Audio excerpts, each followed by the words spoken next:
Les 10 pièces que nous allons entendre nous font découvrir un univers fantasmé de cette région du nord-ouest de l'Idaho aux États-Unis, où se trouve la plus grande zone sauvage du pays, la Frank Church River of No Return Wilderness. C'est ici que coule la Salmon River, qui inspira fortement les paysages du film de 1954 d'Otto Preminger avec Marilyn Monroe et Robert Mitchum. Le compositeur Patrick Bussoy a été subjugué par les ambiances, les couleurs, les panoramas incroyables et le sentiment d'isolement qui y règne. Beaucoup d'éléments récurrents jalonnent les différentes pièces, qu'ils soient rythmiques, mélodiques ou harmoniques. Il est également fait référence à la thématique de la chanson principale du film, écrite par le compositeur Lionel Newman. Une mélodie amérindienne est également régulièrement utilisée.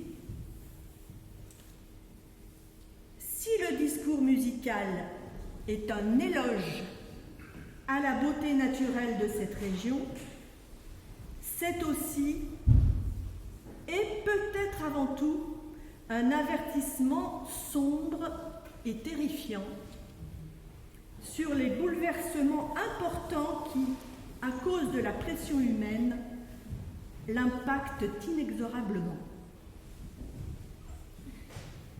Partons ensemble dans ce voyage initiatique d'environ 35 minutes. S'il vous plaît, n'applaudissez pas entre les différents mouvements. Merci.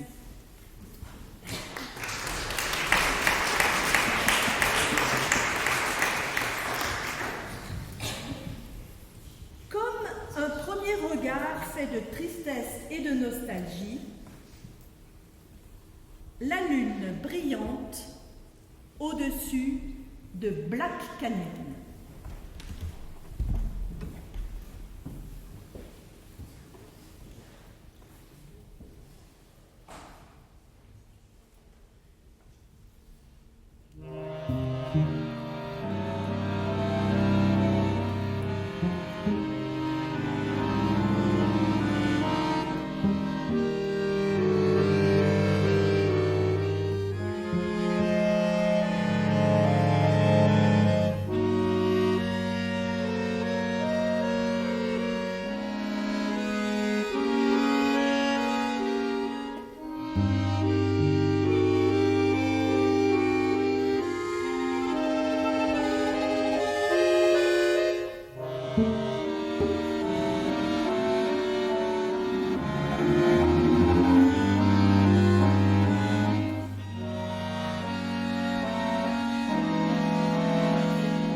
La fuite du temps s'écoule inexorablement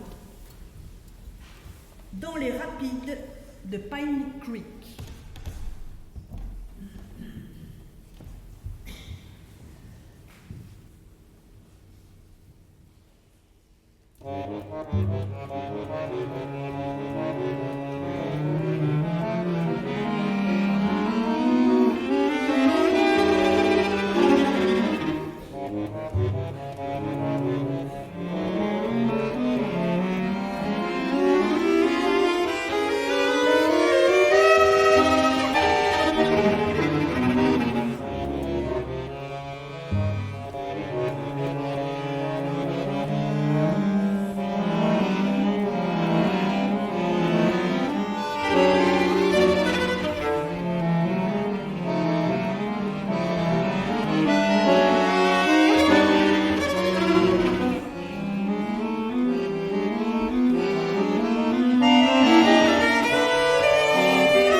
Assis sur un rocher en perpétuité, l'ombre de Lionel Newman plane sur Eagle Creek.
C'est une amulette en bois flotté.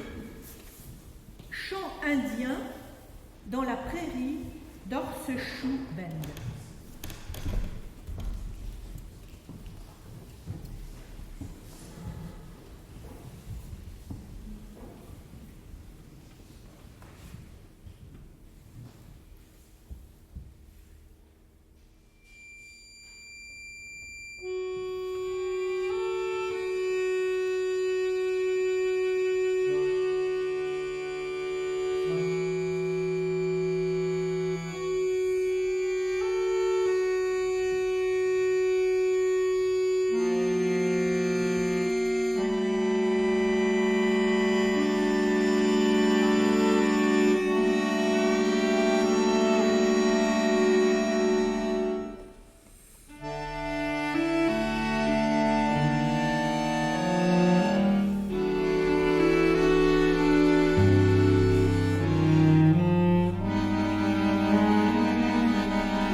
La rage est dans le cœur des hommes.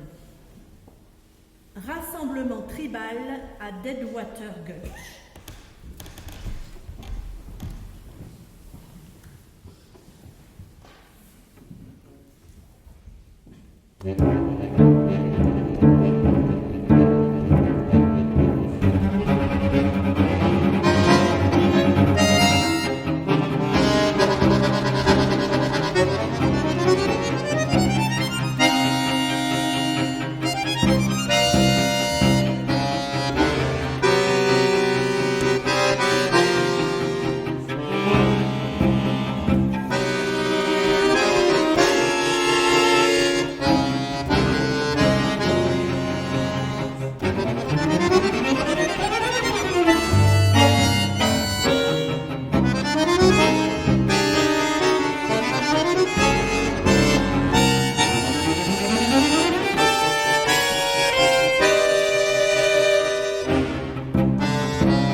paraît sans fin.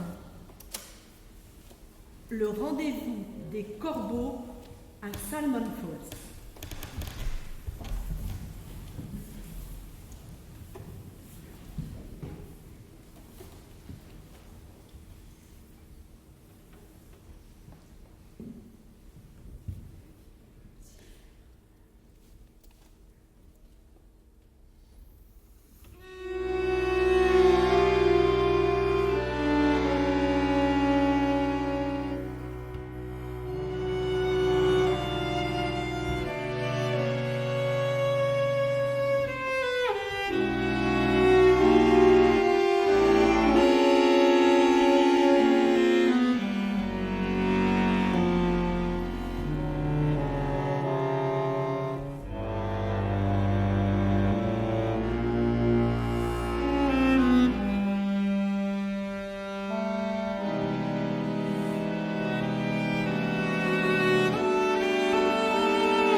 Des jours sombres sont à venir, tourbillons d'oiseaux au-dessus de Chalice Creek.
L'automne s'attarde languissamment. Reflets immortels sur le Little Sage Creek.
À l'orée d'un monde en désespoir, un termite glacial avant la nuit au Bobcat Gulch.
dernier regard fait de tristesse et de nostalgie.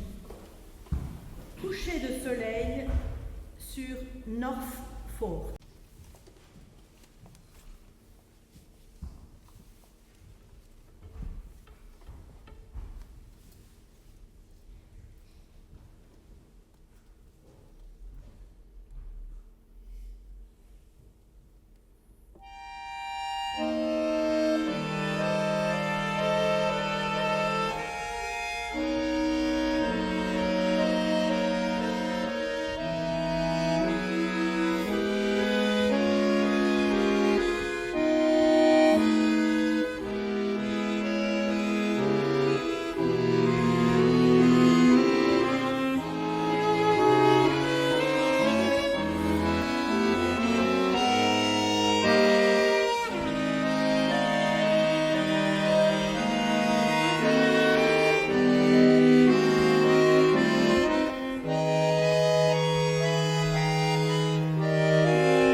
Écoutez, je voudrais dire quelques mots.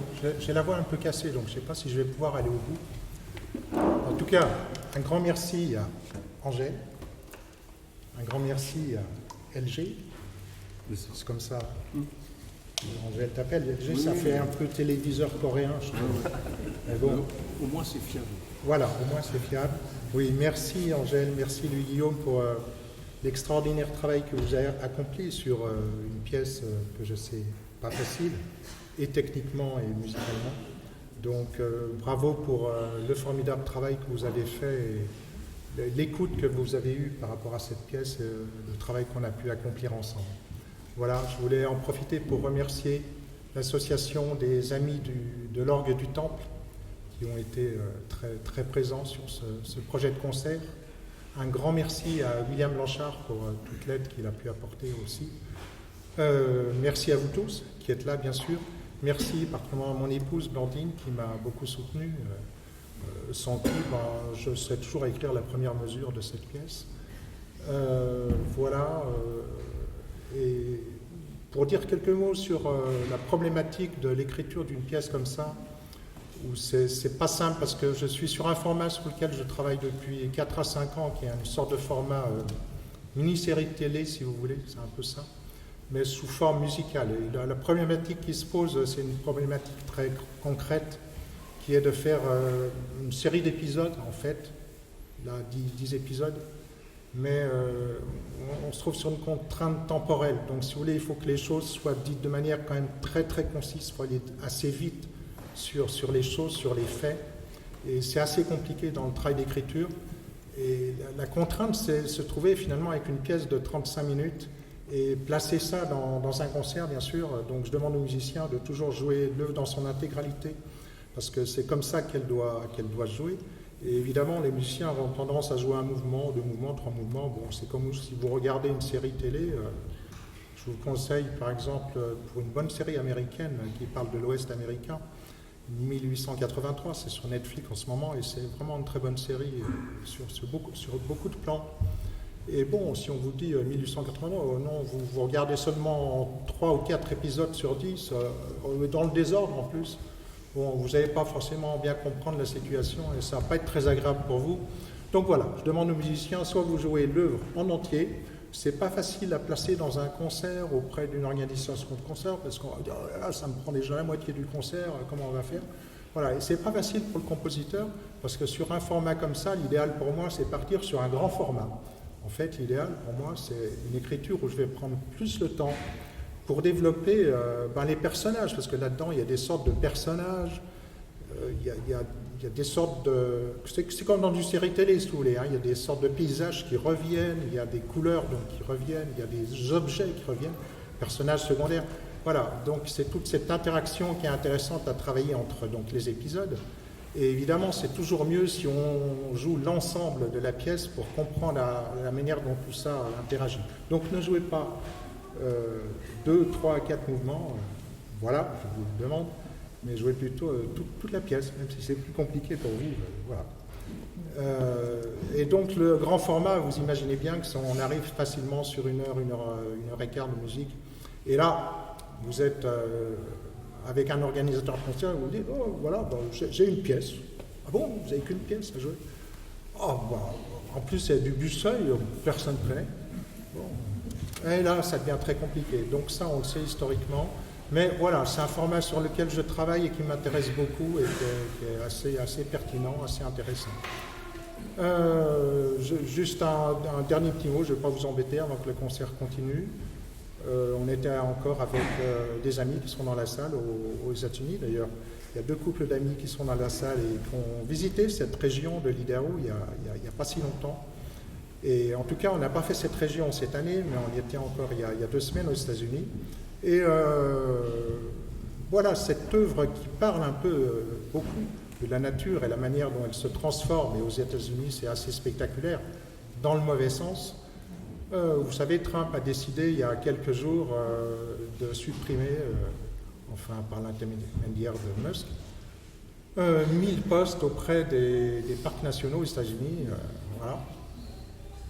Vous savez, vous recevez juste un mail et hop, vous n'avez plus d'emploi. Eh ben, ça, c'est pas passé. Parce que chez les Américains, s'il y a quelque chose qui compte pour eux, de quelque bord qu'ils soient, c'est les parcs nationaux. Pour eux, c'est intouchable. Et là, Trump n'a rien dit. Pour une fois, il n'a pas réagi parce qu'il a vu que vraiment tout le peuple américain était contre lui.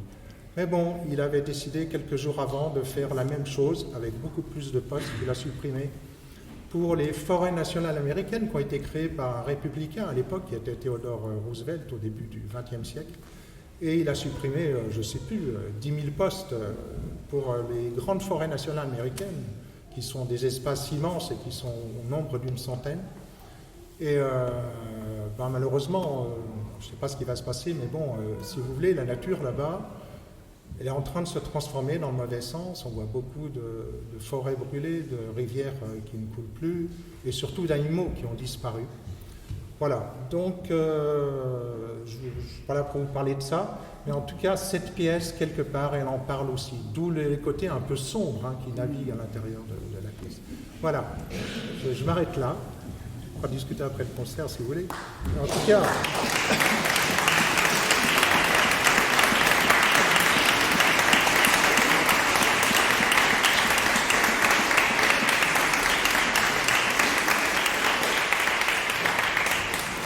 J'ai ma voix cassée, mais j'ai ramené un virus trumpiste des États-Unis.